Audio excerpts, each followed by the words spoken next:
Welcome to the PROUT Study Circle Program. This video is intended for PROUT study in the Philippines. Today's topic in Session 3 is about moral values for personal and social transformation. What is morality? Why are moral principles important? What are cardinal human values? What is morality? According to PROUT Circle, the derivative meaning of morality in the Sanskrit word is called niyati, that which contains the principle of leading. It is the starting point on the path of spiritual practices. But this is not the only significance of morality. If morality fails to provide human beings with adequate guidance about how to move towards perfection, it does not deserve to be called morality. As morality is distinguished by its capacity to lead and inspire human beings, it cannot afford to lose its dynamic nature by limiting itself to a specific time, place, and person. Morality is a living force, the practice of which makes the mind increasingly contemplative, thereby establishing it in supreme subtlety, in supreme cognition. Morality is only worthy of the name if it can inspire human beings to reach that state. Humanity's very existence is based on morality. When morality leads human beings to the fullest expression of their finer human qualities, then alone is its practical value fully realized. The concerted effort to bridge the gap between the first expression of morality and the establishment of universal humanism is called social progress. And the collective body of those who are engaged in the concerted effort to conquer this gap is called society. The evolution of morality. The roots of morality may be found in primitive life. Prior to humans, developed animals have formed families and societies based on physical needs. The existential mainstays of animal life are very basic or even crude: foraging for food, sleeping, procreating and survival, and the means to sustain them may be even cruder: tearing opponents and their families apart before devouring them, or even spying on their prey, deceiving them, poisoning them, etc. On the bright side, nature seems to assign certain civic duties to developed animals, such as learning the do's and don'ts of life, taking care of their offspring, etc.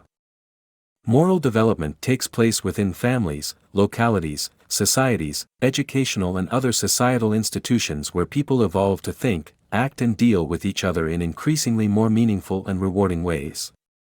Even the crudest morality systems, such as those that allow for cutting off people's limbs and murdering them for their crimes, aim at certain civilizable functions, such as disciplining individuals in society and governance.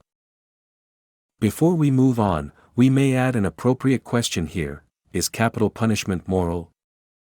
The death sentence is usually reserved for those convicted of murder. Who is actually responsible for such crimes? If we consider society's shortcomings in the care and nurturing of the accused as a contributing cause to individual behavior, we cannot absolve society of its responsibility for serious crimes carried out by individuals. Those individuals are also part of society, and it is the duty of society to bring all its members onto the constructive path, irrespective of their biopsychological makeup, social background, etc.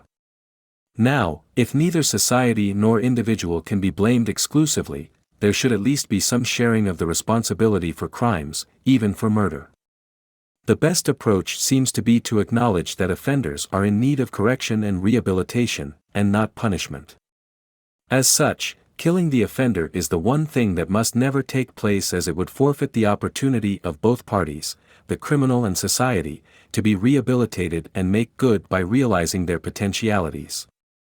By evolving our moral understanding of the need to correct and cure murderers and not just punish them in the extreme, as a society we need to move this issue on from being an instinctual expression of animal morality, an eye for an eye, towards treatment based on more developed human ethics.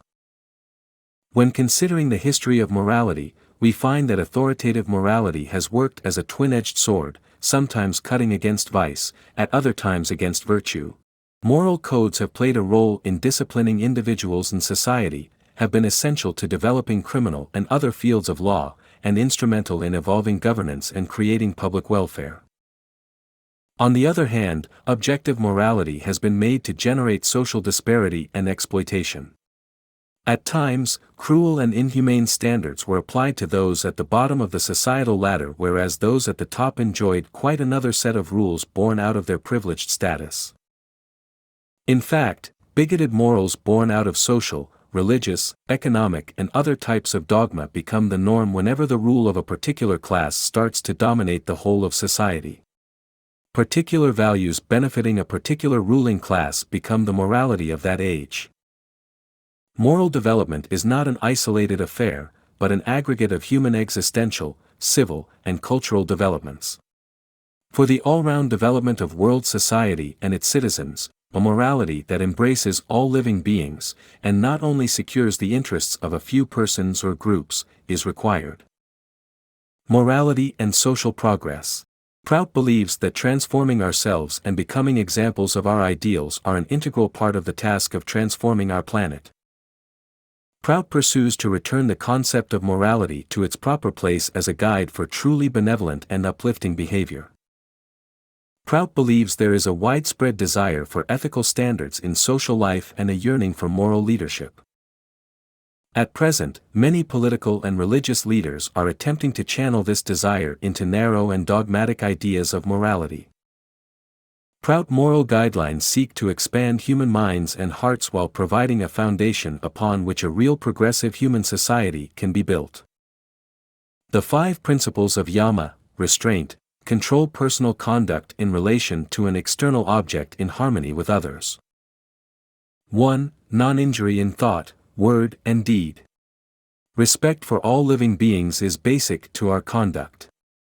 We demonstrate this respect by acting without the intention of causing harm through our thoughts, words, or deeds. This is not to rule out the use of force if one's intent is defensive or genuinely corrective of immoral behavior. 2. Benevolent truthfulness. The essence of truthfulness is found in the spirit of welfare we give to our thoughts and speech. Remaining close to objective truth is important, but the extent to which we use words for others' welfare is the best yardstick of truthfulness. 3. Non-stealing. This principle means not taking, either physically or mentally, what rightfully belongs to others. This includes the thought of stealing as well as any action which deprives others of what is rightfully theirs.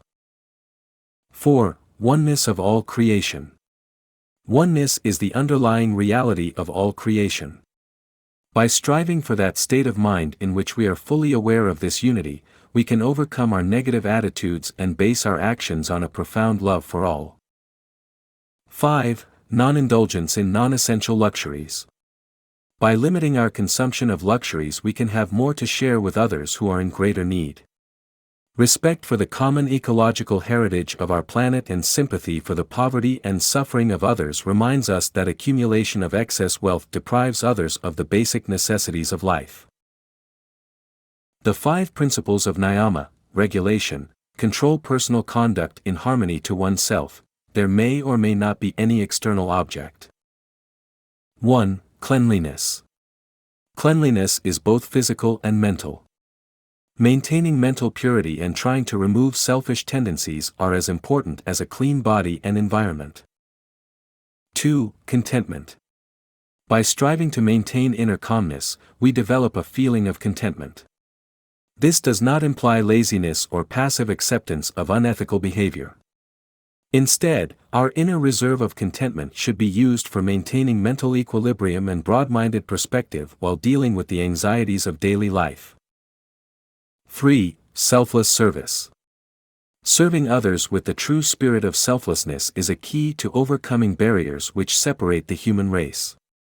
By transcending our individual needs, we experience the greater joy of sharing ourselves with others. 4. Understanding universal truths. Developing a clear understanding of the universal truths which underlie the world's greatest scriptures and literature uplifts our consciousness. Deep penetration into the true meaning of any and all words is an important way to increase mental clarity and broaden the scope of our mind. 5. Attainment of our highest human potential. The goal of life is the fulfillment of our highest human potential. This fulfillment comes through sincere effort to become loving human beings and to realize our connectedness with the consciousness that pervades the entire universe. Where animality ends, humanity begins. Where humanity ends, divinity begins. The meeting point of the highest attainment of humanity and the blossoming of divinity is the base on which the cardinal human principles are established. PROUT's morality promotes progress. Its core principles are based on neo-humanism and cardinal human values, which support the development of both individual and collective welfare. PROUT believes that morality is the foundation upon which a better society and economic democracy must be built. Cardinal human values challenge us to protect the weak, avoid harming others, overcome selfishness, and denounce the lies of those who abuse their power.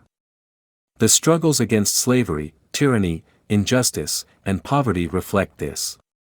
Ultimately, all cardinal human values arise from the evolution of consciousness and the spiritual urge to discover oneself. PROUT recognizes the existential human value of every being. This value supersedes the social value or utilitarian value of a being.